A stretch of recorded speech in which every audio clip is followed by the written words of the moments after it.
Ние като отражение, като проекция на намеренията на Създателя, няма как да съществуваме без време, защото времето е всъщност връзката между него и нас.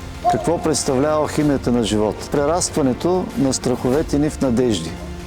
Превръщането на тия страхове и надежди в състояние на вяра. Синергията между тези страхове, надежди и вяра до любов. И най-важното, използването на това чувство на любов за творчество. Процесът на творчество е най-лесният начин за вдигането на нивото на допамина в човешкото тяло, т.е. на хормона на щастие. Той не е като пластилин, да го смачкаш и да остане в тая поза. Неговото ниво е еластично. Творчеството е единствения не химичен и не биологичен път, по който ние можем да противодействаме на агресията срещу нашето здраве и срещу нашия живот. Творчеството създава такава обстановка на протичане на тия всички енергии, при която ние отдавайки, приемайки, отдаваме, и завъртането на този цикъл води до такъв поток от енергия, която изчиства всичко ненужно и прави нужното, отхвърля състоянието на стрес, на депресия и на всички останали проблеми, които психологията в момента разглежда в почти всеки човек. Променя ъгъла, под който ние гледаме към света. Този ефект може да се затвърди и оттам нататък вие да продължавате напред. Творим ли нещо, значи го обичаме и е удоволствие да го правим. Те са взаимно проникващи се и равнозначни. Ние всъщност живеем в един многомерен свят, в който присъстват и други наши проявления, за които така или иначе знанието ни е затворено, защото нямаме инструменти, с които да ги регистрираме.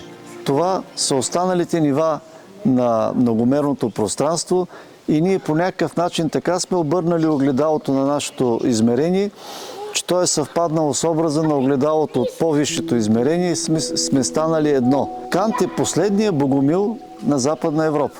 Основните му философски постулати повтарят едно към едно догмите на братята Богомили в тайната книга на богомилските магове. И първата догма е много интересна. Тя казва: няма добро, няма зло, няма Бог, няма дявол.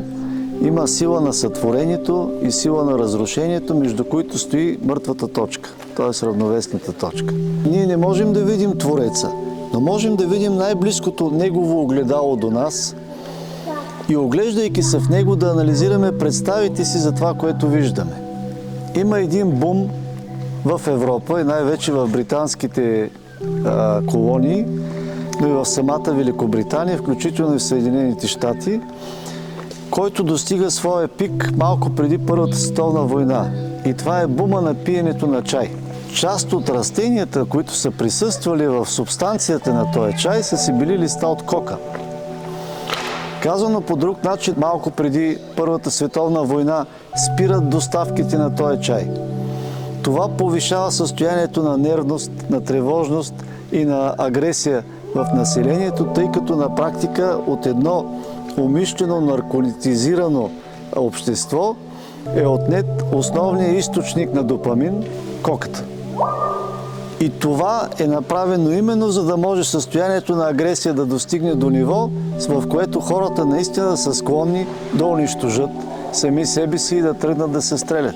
Дендрологичният анализ на дърветата понякога се използва за да се датират археологически разкопки. В дървета, които са на повече от 350 години, кислорода в въздуха тогава е бил с 5-6% повече.